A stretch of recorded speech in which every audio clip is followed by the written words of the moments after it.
But it's also being sold for healthy reasons. Man, what's healthy about selling a knife to bits and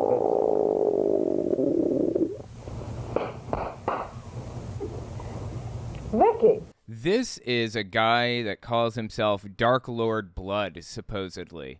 Dark Lord Blood, satanic worshiper. Absolutely absurd.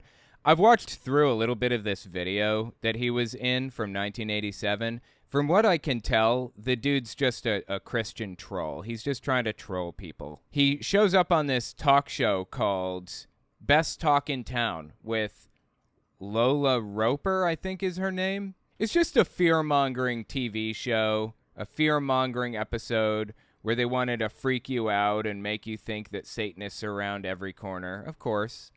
So I wanted to listen to what they had to say for themselves on this TV show back from 1987. They had a Satanist, Dark Lord Blood, and a Satanist, like, expert or something, supposed expert on, to talk about Satanism and how evil it is and how widespread, and they're trying to take over the children and blah, blah, blah, blah.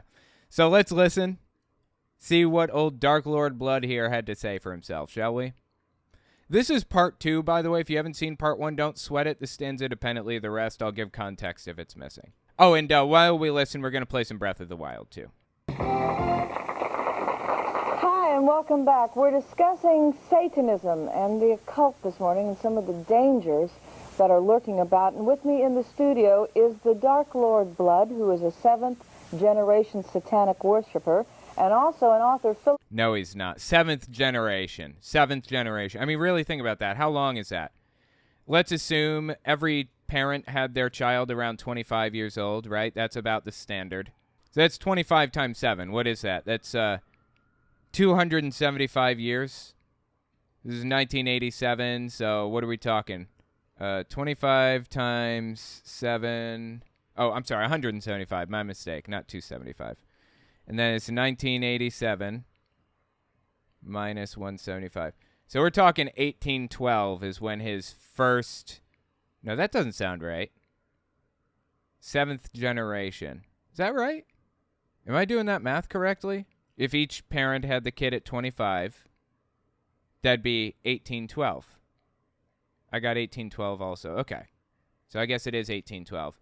So basically, since the founding of the country is the point here. Just absolutely absurd on every level, dude. Carlo, who has just recently finished writing a book on this subject and has researched the subject of satanic rituals. Gentlemen, thank you so much for being here. A little earlier, we were talking about baby sacrifices. Now, just completely made up. Nobody is doing baby sacrifices. You know where this really came from? The claim that, Satanists are sacrificing children and eating babies and all this other stuff. There's actually a historical explanation for this. There's something called the Protocols of the Elders of Zion. I don't know if you guys have heard of this before or not. It's a piece of propaganda that appeared in the early 1900s, somewhere around 1905. It was compiled into a book. I'll tell you what, let me just explain what it is in this clip that I released a little while back so that we're on the same page about it. In 1902, newspapers in Tsarist Russia start publishing this document called The Protocols of the Elders of Zion. They came up with, I don't know, like 15 or 18 of them, or I don't remember exactly how many. They claimed that they found these documents on dead Jewish soldiers, and they were like articles that describe how the Jews were going to, like, accomplish world domination. Now, this is completely made up. It was anti-Semitic propaganda, obviously. There was no dead Jewish soldier. There were no elders of Zion. It was all completely fabricated from the ground up. But it was used to demonize a minority group within the country. And if there's one thing we've learned over the past couple of years even, it's that fascists and extremists love to blame all of their problems on minorities. Hitler, when he eventually came around, even reprinted copies of the Protocols of the Elders of Zion and wrote about it in Mein Kampf, like talked about how the Jews are trying to take over and all this other stuff. But in 1923, about 20 years after it came out, it was discovered that the Protocols of the Elders of Zion was actually plagiarized, full-blown, copied and pasted, or I guess the writing version of copied and pasted, the early 1900s version of copy and paste, straight from an 1854 satire book, a French satire book that didn't even mention Jews. It was just straight up plagiarized. 80% of it was plagiarized from this 1854 book, thus putting the final nail in the coffin, proving that this was completely forged. It was fake. It was just propagandistic bullshit created by, anti-Semites to destroy the Jewish community. So that is what the Protocols of the Elders of Zion is. This is actually a copy of it right here. Protocols of the Elders of Zion. It was compiled into a book in 1905 called Protocols of the Meetings of the Learned Elders of Zion. A little bit longer, but yeah, it's all fake. It was all completely faked. I'm not exactly sure how many protocols there are. 10 at least. There may be more than that. Well, anyway, protocols includes things like, just listen to like one or two lines here. In miserable Russia, the Jews are less than 5% of the population, yet they hold over 90% of the official positions. Russians and Jews are very much different, yet Russia is governed by a mere handful of unprincipled Jews. The 95% of Russians have only a 10% say-so about their own government, and even the 10% in office are but lickspittle, or fronts, to the domineering Jews. To the reasoning mind, such a condition of affairs seems impossible, yet the condition exists. In fact, a careful study to the protocols alone will clear up the mystery. Now that you've read that one sentence from the Protocols of the Elders of Zion, a book supposedly discovered on a dead Jewish soldier, written by Jews in power, listen to what this televangelist Lance Wallnau says. He's about to explain Seven Mountains Dominionism, or the Seven Mountains Mandate, which is the televangelist's plan to take control of the country. I'm not joking. This is from early March 2022. 3% of the population, roughly 3 to 4% of the population, are radical leftist elites. 30% of the population are evangelical born-again Christians that are inclined to go towards Pentecostal language. I mean, we're really out there. 30% against 3%, but they neutralize the church because they're also in religion. They changed the definition of marriage, so they've taken over family. They've totally taken over academia, so the education institutions are teaching leftist theology or leftist ideology and silencing conservatives. They're controlling government right now. They've taken over legacy media, Hollywood, entertainment, and arts, and now they've got Wall Street. These are the 7 mountains, the 7 areas of society that they want to take over to control society in a Christian nationalist state, is what he's describing right now. This came straight out of the Protocols of the Elders of Zion, directly lifted from it. Did Lance Wallnau lift it? I don't know. Somebody did and provided this information to him, and he started repeating it. Somebody lifted it directly from Protocols. This is 3%. 30% of the population is Christian. How is it that 30% are dominated by 3%?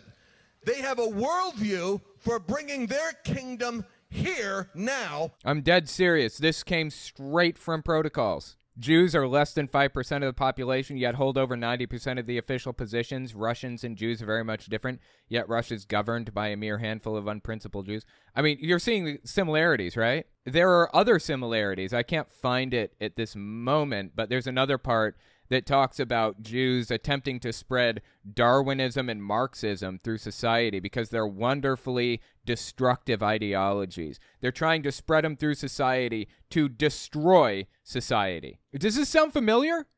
Darwinism, Marxism, saying that they destroy society. The leftists are setting out to destroy it. Seriously. Word for word, the tactics being used on the right at the moment.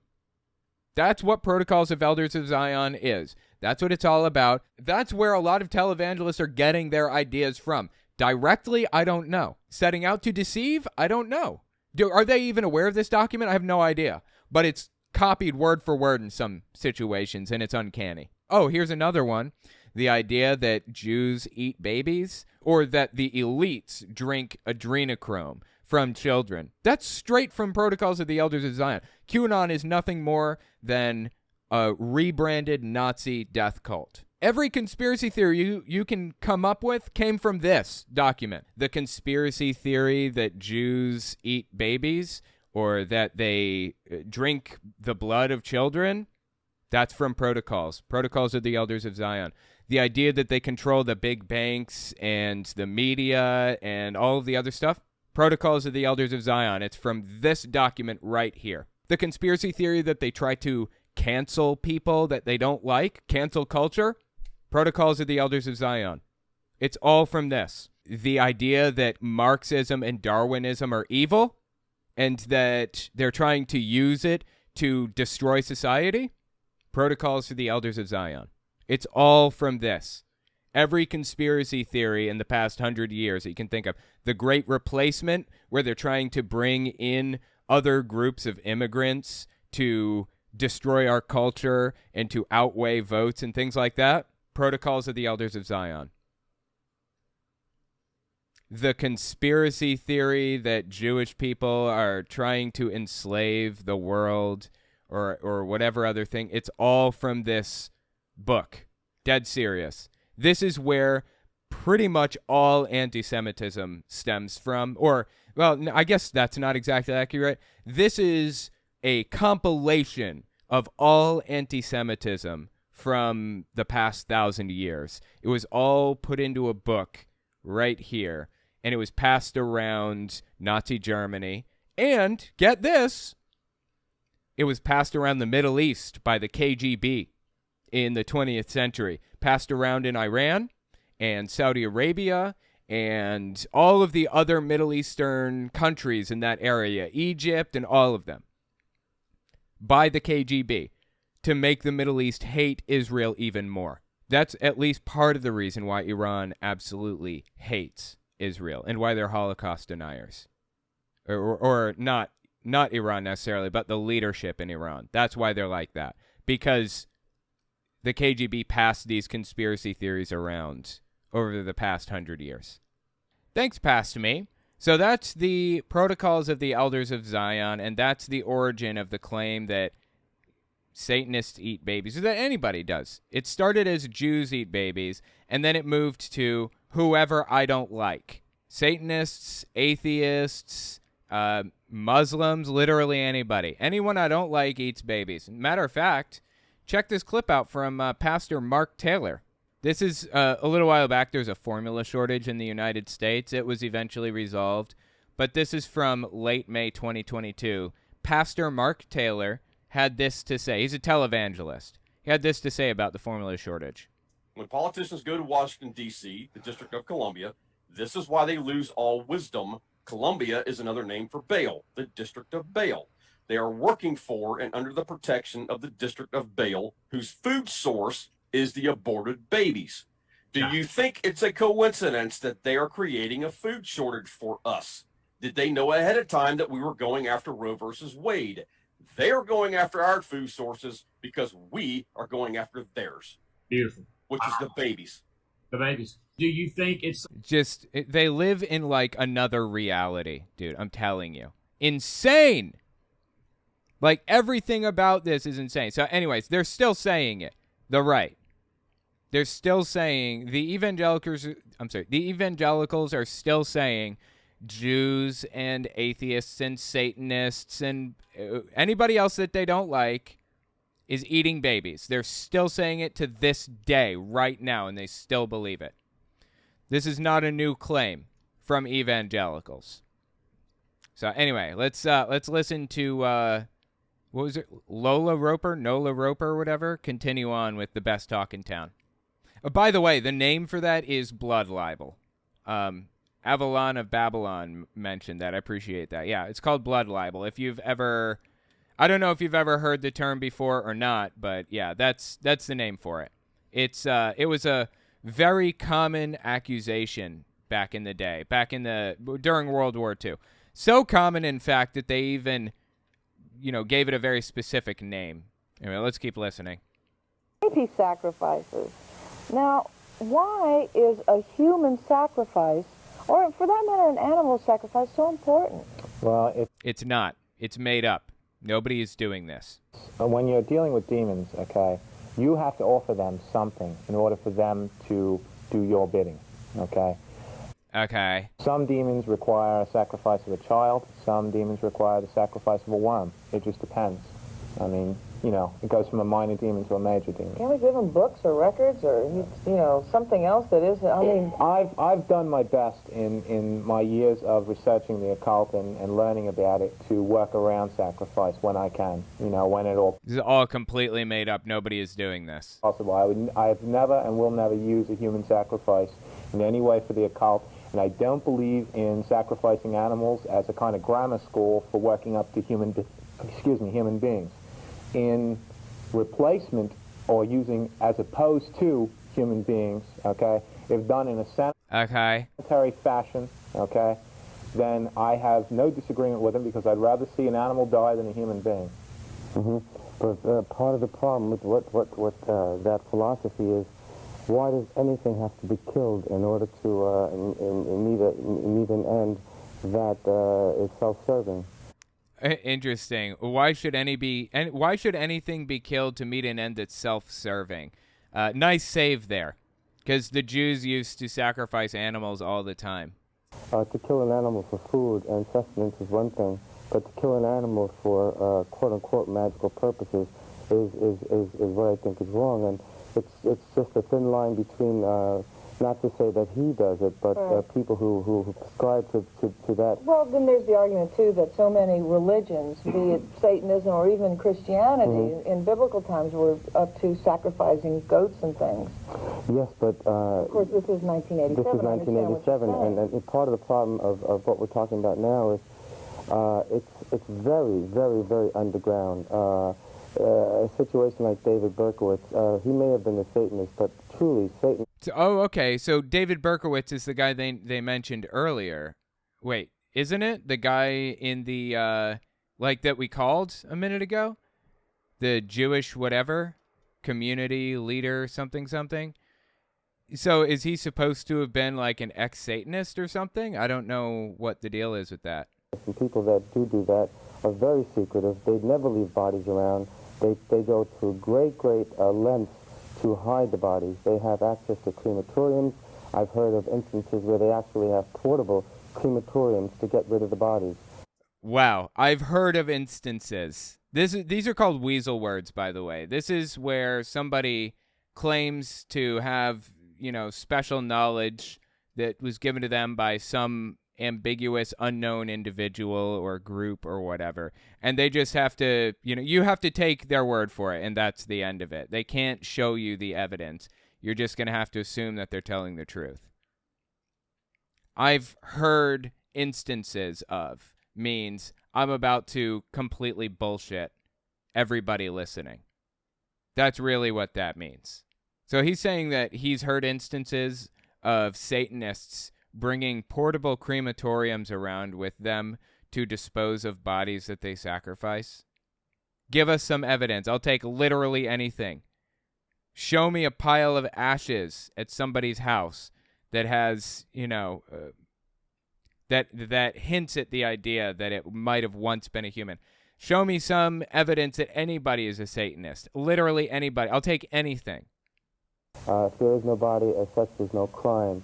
And they know that, and they do it very, very well. They're extremely efficient at getting... This guy is actually... He got famous because he was a writer in Brooklyn, New York in the 70s and 80s, right around the height of the mafia activity and gang activity in New York City.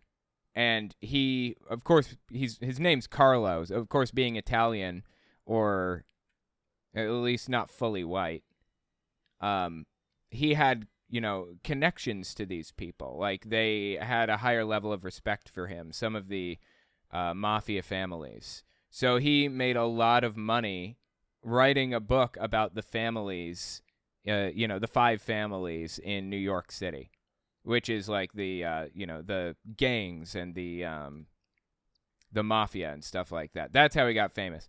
Now, I can see him drawing on his experience with, them, with the families or with the mafia or whatever. But what he's describing here is completely made up. This is not happening with Satanism. There are not Satanists out there carrying around portable crematoriums trying to cover their tracks or whatever. Of the evidence. Now, some of these cults that are using human sacrifices, I mean, the only way you can use a sacrifice is if you lure them in, you kidnap them, or it's a dead body, right? There's something called a baby, an altar baby. Women who get pregnant and then when the day that they give birth, they do it within this circle, the cult. And they take the body, the baby, right out of the womb, and they kill it right on the instant. Right. They're completely made up, entirely made up. An altar baby, you have a baby and then you take it out like right as soon as it's born. Who would do that? Guy lives in a fantasy land. The moment the baby is born, they believe that sacrifice has the most potency towards what they want, and that's part of the problem. Also, the willing sacrifice is also considered of a high potency. A person who willingly sacrifices themselves for the purpose of being a gift to their demigod, demon, deity, whatever. This isn't even a belief system. This is just complete nonsense. They're just making things up right off the top of their heads right now. And the thing with a child is they have no, they really can't protest. They're completely innocent, particularly ones that are innocent. So that's consistent with what he just said. What? I have here, for instance, let me just, male child of perfect innocence and intelligence is the most satisfactory and suitable victim for sacrifices.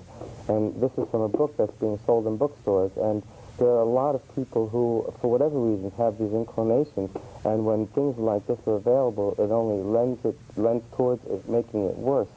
For instance, what do they gain from this?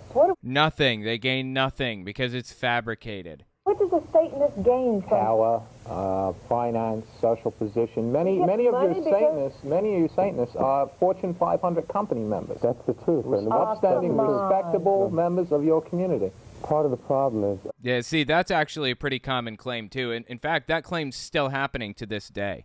I don't know if you guys have heard of Mark Dice. He's a famous right-wing figure, kind of like, Stefan Molyneux or Alex Jones or any number of others. Well, Alex Jones actually mentioned this guy the other day in a video.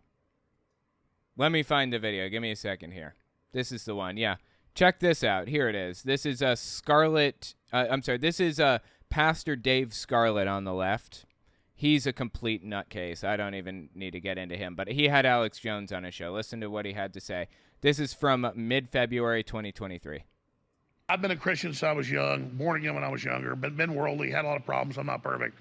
But I got to tell you, it happened to Mark Dice. It happened to me. It happened to a bunch of other people I talked to.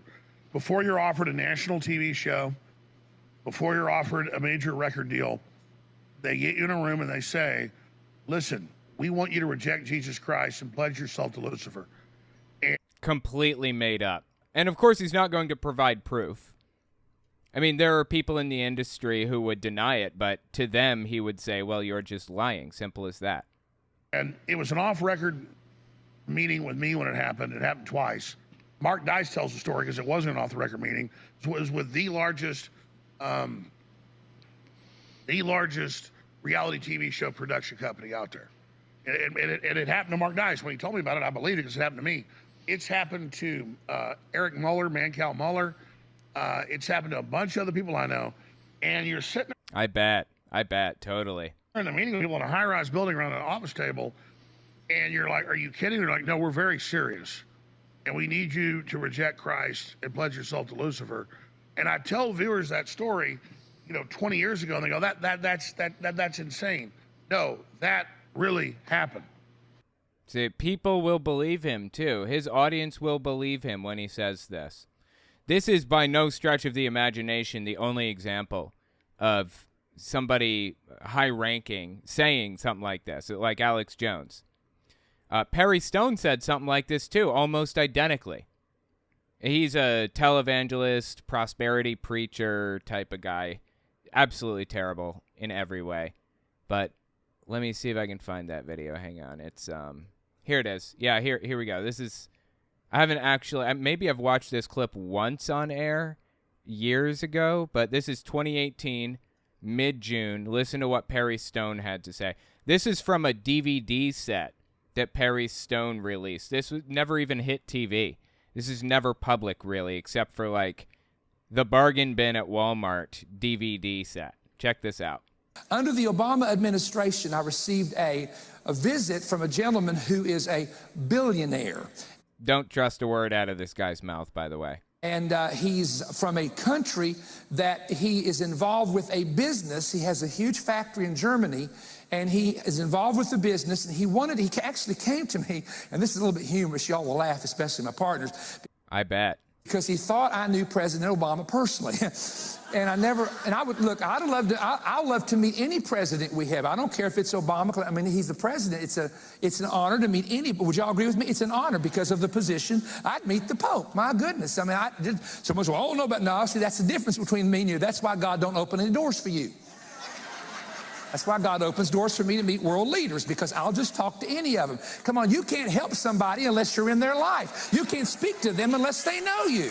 Okay, I agree with that sentiment that you should be able to sit down with anybody, but yeah, apparently that's not a common sentiment in evangelical circles.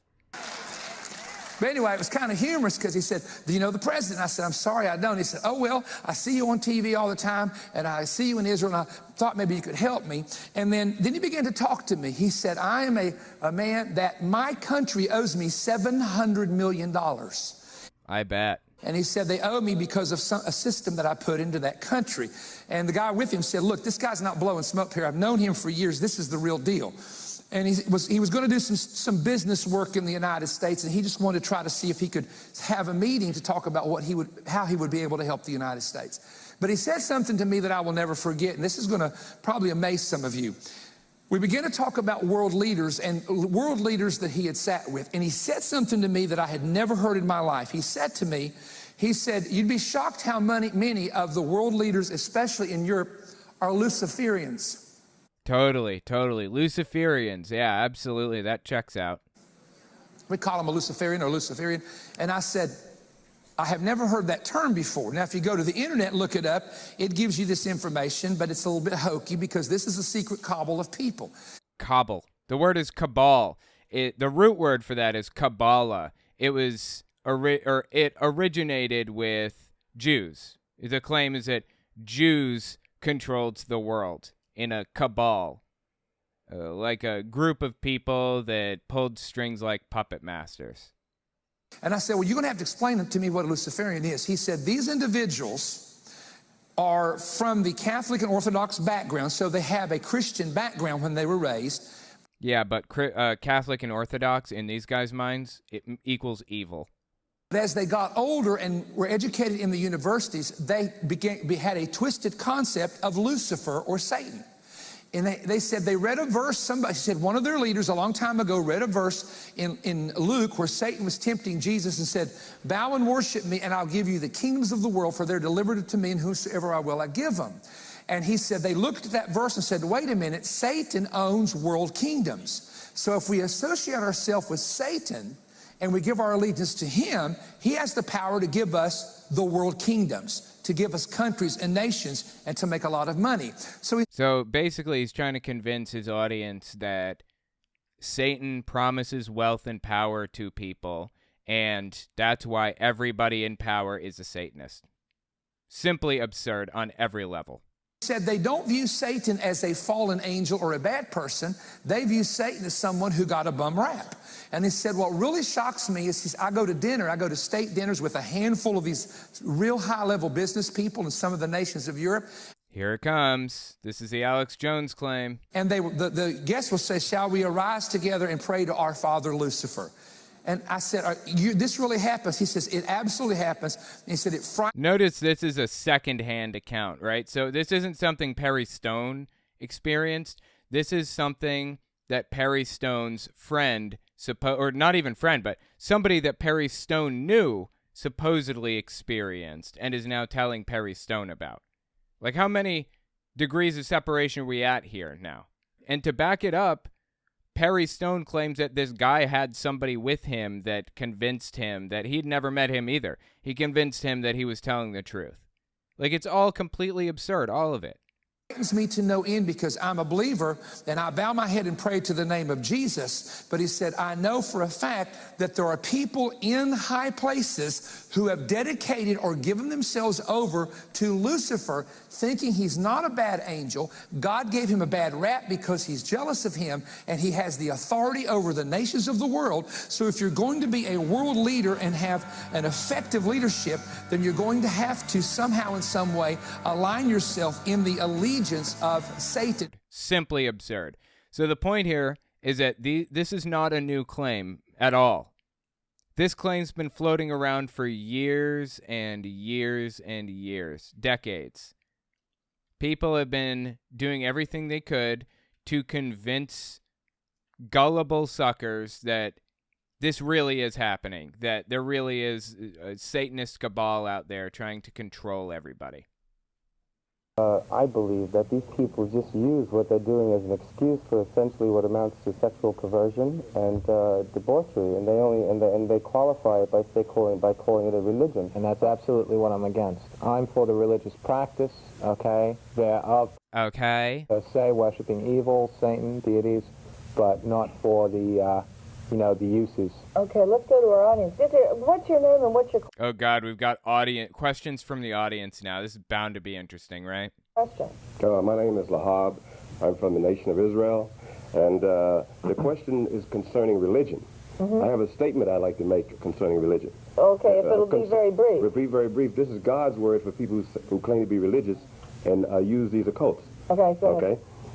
There shall not be found among you anyone that maketh his son or his daughter pass through the fire. Dude, this guy looks fucking metal, right? Look at this guy's outfit. Does it get more metal than this? He's got metal studs all around his shirt and what is this thing he's wearing? Is this some kind of a robe or something? I love it, dude. I love it to death. Or that uses divinations, or that observeth times, or enchanters, or witch, or charmer, or consulter with familiar spirits, or... Right, so he's reading a Bible verse, apparently, that basically says, don't practice witchcraft, pretty much, right? Okay, well, I see your Bible verse and raise you, Satanists don't care. They're not worshiping God. They're worshiping Satan in these people's minds. They're not actually worshiping Satan, even. They don't even believe this stuff in real life, but okay. Wizard or a necromancer, for all these that do these things. Did he say a lacromancer? Is that somebody that practices witchcraft through crying? Abomination unto the Lord. Okay, and right here I have a book called Necronomicon, and this book is... Necronomicon. What the hell is the Necronomicon? I remember people talking about that in high school. We'll get to the bottom of this. What's the Necronomicon? Also referred to as the Book of the Dead, or under a purported original Arabic title of Kitab al-Aziv, is a fictional grimoire, I think? A fictional grimoire textbook of magic, appearing in stories by the horror writer H.P. Lovecraft and his followers. Oh, so it's fictional. It's a fictional book of magic in fictional horror stories written by H.P. Lovecraft. Okay. It was first mentioned in Lovecraft's 1924 short story The Hound, written in 1922, though its purported author, the mad Arab Abdul al-Hazred, has been quoted a year earlier in Lovecraft's The Nameless City, among other things. The work contains an account of the old ones, their history, and the means of summoning them. Okay. Fictional history. In 1927, Lovecraft wrote a brief pseudo-history of the Necronomicon. It was published in 1938 after his death as History of the Necronomicon. According to this account, the book was originally called Al-Aziv, the Arabic word Lovecraft defined as that nocturnal sound made by insects, supposed to be the howling of demons. Okay. So it's fake. It's a book that was created for, H.P. Lovecraft's stuff. Hoaxes and alleged translations. Here we go. Although Lovecraft insisted that the book was pure invention and other writers invented passages from the book for their own works, there are accounts of some people actually believing the Necronomicon to be a real book. Lovecraft himself sometimes received letters from fans inquiring about its authenticity. Pranksters occasionally listed it for sale in bookstore newsletters or inserted phony entries for the book in library card catalogs, where it may be checked out to one A. Al-Hazred, ostensibly the book's author and original owner. Oh, that's funny. The Vatican also receives requests for this book from those who believe the Vatican Library holds a copy. In 1973, Otswick Press issued an edition of the Necronomicon written in an indecipherable, apparently fictional language known as Durlac. This was a limited edition of 348. The book contains a brief introduction by L. Sprague de Camp. So it's fake, is the point. It was a fictional book written about by H.P. Lovecraft for one of his horror stories. And it was hoaxed and supposedly translated and pages released years later. The bottom line here is that it's all fake. But check this out, this line right here. This is interesting. The line between fact and fiction was further blurred in the 70s when a book purporting to be a translation of the real Necronomicon was published. The book, by the pseudonymous Simon, had little connection to the fictional Lovecraft mythos, but instead was based on Sumerian mythology, which refers to myths, religious texts, and other literature that comes from the region of ancient Mesopotamia, which is a historical region of Western Asia, situated within the Tigris-Euphrates river system that occupies the area of present-day Iraq. So it's kind of from the area that the Jews lived in, roughly, during Bible times. There was another religion around that area at the time called the Canaanites. They're mentioned in the Bible.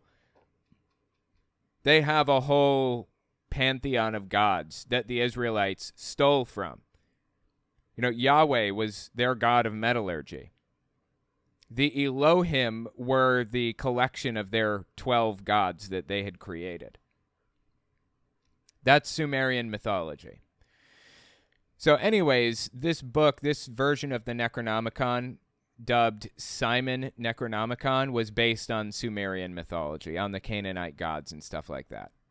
Going into trade paperback in 1980, it's never been out of print and has sold 800,000 copies by 2006, making it the most popular Necronomicon to date. That's probably the one that this guy is holding right here, is the Simon one. It's completely fabricated. Despite its contents, the book's marketing focused heavily on the Lovecraft connection and made sensational claims for the book's magical power. The blurb states it was potentially the most dangerous black book known to the Western world. 3 additional volumes have since been published. The Necronomicon Spellbook, a book of path workings with the 50 names of Marduk. Again, Marduk was one of the Canaanite gods, like Baal, or Yahweh, or El, the leader of the Elohim.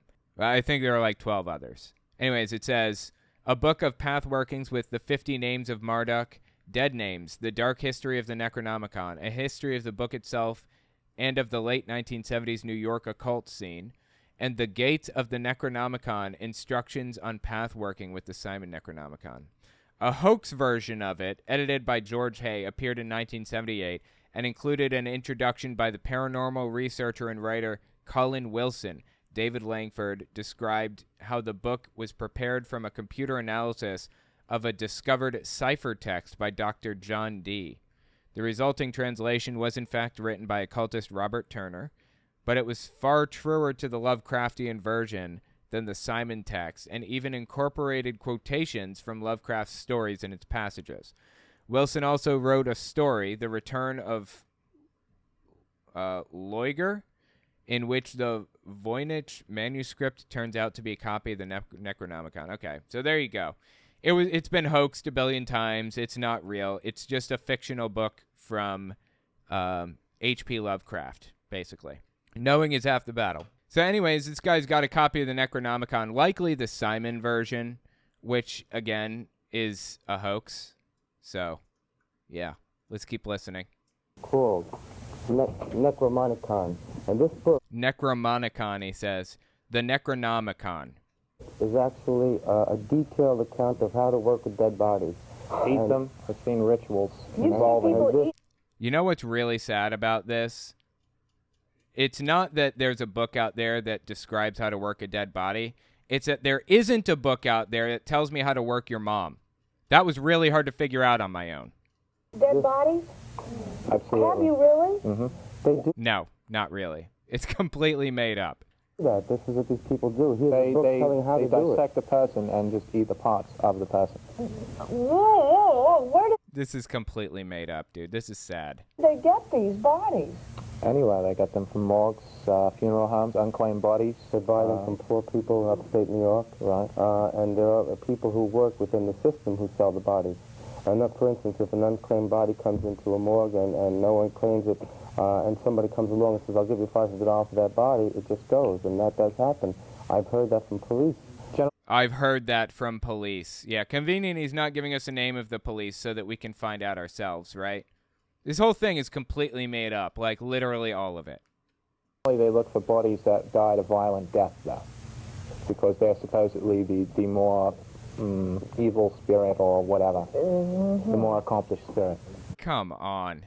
But with regard to what he just read, essentially, I believe what he was saying is do anything you want as long as you don't prescribe to this thing of hurting and taking lives. And the different entities you mentioned. But these people do that, and not only they do it, it's so important for the listeners and for everyone to understand that they're extremely secretive, extremely competent, and it's that secrecy and competency that must be exposed not only by people like him, myself, because I'm writing a book about it. I wrote a book this poor woman whose children suffered that way. People must be made aware of the fact that this is happening. Hopefully, that'll exert some pressure on the police departments and legislators, and they'll start... Totally, yeah. We definitely need pressure exerted on police departments and stuff to investigate these Satanists, right? Educating the police in order to teach them how to recognize. Okay, we're starting to run out of time. I've got another question for audience. Now, before you start reading from the Bible, we're not here to debate Satanism. Right. I just want a question. Okay? So go ahead. Okay, my name is Robert Thompson. I'm from the House of Israel. The reason... wow, they've got like a lot of people from Israel here, and they're all black apparently. That's kind of weird, right? Why you're into it and you understand the things that you're doing, because the scripture speaks of that. I'm reading one verse. Ye are of your fathers the devil, and the lusts of your fathers will you do. He was a murderer from the beginning, and abode not in the truth. That's why he's taking a part of the part he's supposed to play in the world. Well, just as we believe in God, he believes in the devil. That is his religion. That's why he does understand it. You're absolutely right. That is true, and that's quoted in the scriptures, King James Version. Yeah, I don't think anybody who would be in this position to be a Satanist cares what the Bible has to say. Unfortunately, nobody is in this position. This is completely made up, like literally all of it. Of a Catholic, that doesn't necessarily mean I have to be a Catholic. It's my choice to be that way. Right. So to be born into Satanism, it does not necessarily mean one has to stay in it. There comes a point where you have to make a choice between good or bad. I made a choice, and I stuck to it. Have you ever seen the devil? I mean, I've been to a ritual where there was a manifestation in which they rose a semblance thereof. I am not saying definitely I've seen Satan himself, but it was either a demon or a deity thereof. No to all of this. Nobody ever sees demons or deities or Satan or any of that. It's completely made up, all of it. This is embarrassing. Look like? It was mostly in a clouded substance, okay? It was very tall and ominous and seemed to engulf an entire room. Dude's shaking his head like he knows. Yeah, totally. I saw that too. Absolutely. He's telling the truth. Okay. It didn't really have eyes in the sense of eyes, but you could tell it was looking at you. No, he's describing an entity that's not an art form, not a human being. And I don't know whether or not these people can actually do it or do see it, but they believe that they do. And because they believe that they do, they become obsessed with it. This is completely ridiculous. Say that he's lying or he's telling the truth, but they really believe that they can do those things. It's like someone gets obsessed with a movement from the Holy Spirit. You know, I mean, they become obsessed with that. They get that feeling, and they want to serve him. Well, that's just it on the other side of the mirror. And the problem is with this is the people who he's describing just now, they do that in synagogues and in church, and that's fine. What we're talking about are people who have created religions that are underground, who have underground churches that have torture chambers in them, that have a black slab of marble within a 9... Underground churches. Well, this is completely made up, of course. There are no underground secret Satanist churches. But if they're underground, that means they're persecuted. Shouldn't religious freedom exist? Shouldn't people be free to worship the way that they want or believe what they want to believe? What happened to freedom? These people never gave a shit about it, ever. Circle, and they make sacrifices on that in marble. Okay, now you are a seventh-generation Satanist. You were abused as a child by Satanists, and I want to talk about that in a moment. But first, we have a gentleman in the audience that needs to ask you a question. Yes, sir, your name and your question. I'm Newton I. Patrick, and at what age were you confronted with this with your grandparents and parents? From the very beginning. It was never a secret in my house. This is completely made up, of course, all of it. From the time I learned how to talk, I was confronted with the fact that we are occultists. What age did you decide to change? At what age I decided to change was the age of my liberation, 19. I wonder if he's making this up on the spot, or if he already had, like, these questions and answers planned out. And you decided to take this home. What kind of... why... So many kids who are abused by their parents, a lot of times will just take the opposite road in sort of a rebellion. I tried to do it, I tried to make it over in a different way, in a better, safer, cleaner way.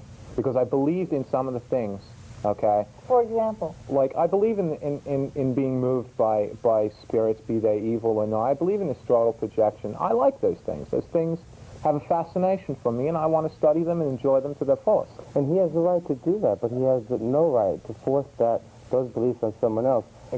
Okay, is he forcing that belief on somebody? I didn't hear anything about that.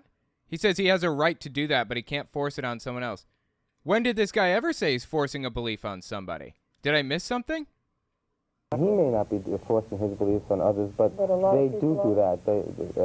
That's part and parcel of their thing, as it were. Gentlemen, let's break here for a minute. Wow, that was sudden. Hi, and welcome back. We're discussing Satanism and satanic cults and the pitfall. I'll tell you, I've got quite an education here today. Let's talk... No, she hasn't. She hasn't gotten an education at all. Talk about briefly music.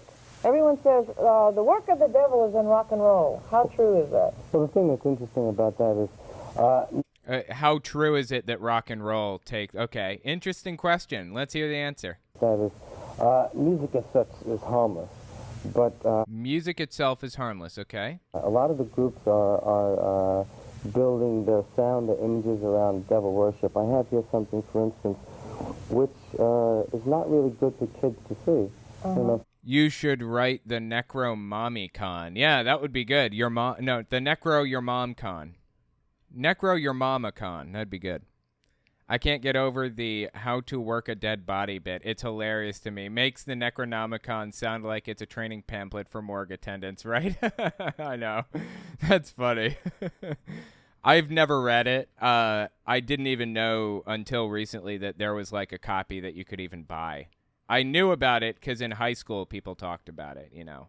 I was with this crazy chick who believed that demons were real and that she could summon them and had a copy of the Necronomicon and stuff. I mean, it was all made up, obviously. I don't feel I even need to mention that, but just in case. If you could see it. Sure. But what it essentially depicts... Oh, this is supposed to be an album cover. Dio? Is this a Dio album cover? If you guys don't know Dio, he was the... I think he's the singer for Black Sabbath after Ozzy left, right?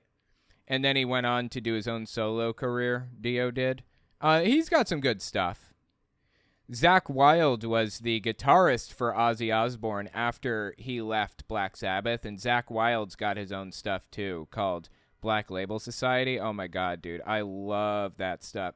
That music is absolutely fantastic, honestly. The best. Black Label Society, Ozzy, Black Sabbath, I love that shit, man. Just awesome music. The devil whipping a priest, and for a child 11, 12 years old to see this kind of thing is not good. It sets a precedent that's very bad. And not only there's not only one or two of these, but there's like hundreds of albums that have this kind of imagery. What about playing lyrics backwards? Have yeah, they definitely trolled Christians with this from time to time. Like, I think that Led Zeppelin did this famously with their song Stairway to Heaven. The lyrics made no sense at one point, but when you play it backwards, you can kind of pick up on weird little patterns that sound like he's saying Satan. In reality, it's just Christians kind of freaking out, but other bands went on to intentionally do that, like intentionally play things backwards so that it, sends a secret message to freak Christians out. Messages hidden in lyrics and things like that, of that nature, sure. But, the real thing, I think, is in the actual lyrics being played forward. Is it dangerous? So it's dangerous not because it can be played backwards, but because the music is bad anyways. I mean, is there a lot of stuff in there? I wouldn't advocate some of the music that's out there now for kids under consenting age that they can think for themselves as adults. Oh, give me a break, dude. It's just music. It's just, God, the moral panic of the 1980s was just wild. And, we're right in the middle of a moral panic right now. So it's honestly depraved and fucking disgusting for us right now. But in 20 years, some of the shit that they said is going to be so wild we won't be able to help ourselves but to laugh at it. Honestly, I think it's helpful to not be right in the middle of the moral panic, to just laugh at like this. Interesting that he actually, is into this stuff, and he's saying that he wouldn't want children to hear it, be a part of it. Do Satanists look different? I mean, are all your friends Satanists? No, I don't have any friends, but my acquaintances are, yeah. Uh-huh. Satanists don't have friends, apparently. Confirmed. They look like everyone else. They look very normal. They don't have two heads, and they're normal. The only time they're not normal like this. when they're doing their ceremonies. I mean, they wear robes and whatnot. But you can't tell by looking at one, unfortunately. You can't? Well, for example. Well, someone who's filled with Satan is a lot different than someone who's filled with God. You can just tell. Oh my God, dude. This guy is a Christian trolling people now, right? I mean, it's pretty clear he's a Christian pretending to be a Satanist. For you, like if a child were standing right in front of you and they were filled with that's different. That's a child's innocence. I'm speaking of adults. Okay. Well, I mean, what do you look? Well, what are you looking for? Bad vibes. People who have bad vibes, you can tell. And that's it? Well, you don't seem to be too bad of a guy. I mean... Well, that's all a matter of opinion. I'm sure there are people out there who hate my guts. So he wants people to think that he's a bad guy. Yeah, he's a Christian. I'm 99.9% sure. Just for what I do. But he looks normal. I mean, if he didn't have the glasses and the hood on, he'd be normal. You wouldn't know. Yeah. If he had a tail on under his pants, then, Well, that'd be a tip-off. Yeah, but... I got it bunched up. What do you get out of the rituals that you perform? Well, I get a satisfaction, okay? It's like karate is for someone on a physical level. It's the same thing for me like yoga or anything else. I get a very... So there was a moral panic about karate and yoga back in the 80s, too, where people didn't Christians, evangelicals didn't think you should be doing karate or yoga or anything. And I have to imagine he probably picked those two things to mention for a very specific reason. He wants to convince people that, those things are evil, too. That yoga and karate are just as bad as Satanism. Spiritual satisfaction out of astral projection and conjurance and what have you. Okay. Gentlemen, thanks so much for being here. If someone you know or you think is in trouble, call this number, the Task Force on Missionaries and Cults, and the number is 212-983-4800. You can ask for Dr. Phil Abramowitz. Also, we do have some literature here. Sadly, that number is fake. Well, it's not fake. It doesn't go to the Task Force on Missionaries and Cults anymore, unfortunately. We called it earlier, but...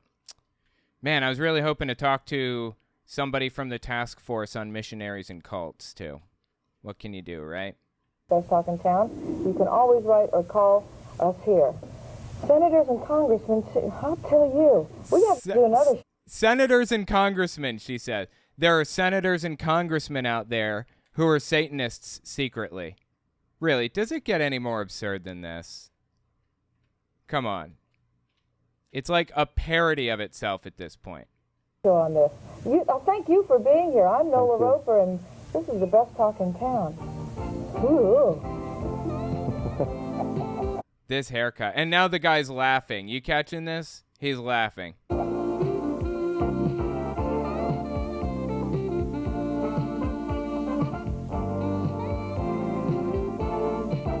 You cannot convince me that he's real at all. You can't. You can't do it.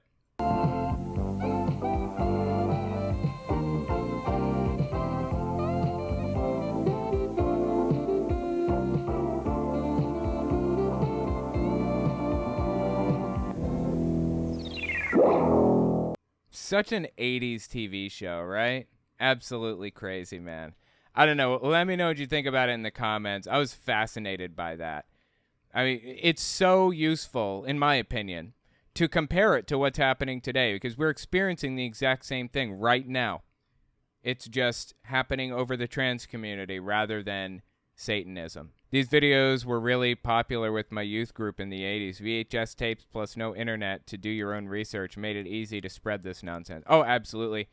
Rumors abound in these circles, in evangelical Christian circles, youth group circles and stuff. Yeah, that totally makes sense.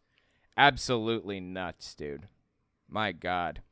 Anyway, yeah, let me know what you think about it in the comments. I thought it was fascinating. Reminder, don't forget to check out my website, owenmorgan.com. I would appreciate that very much. Just go to my website. When you go there, a little pop-up appears, says subscribe to my email list right here.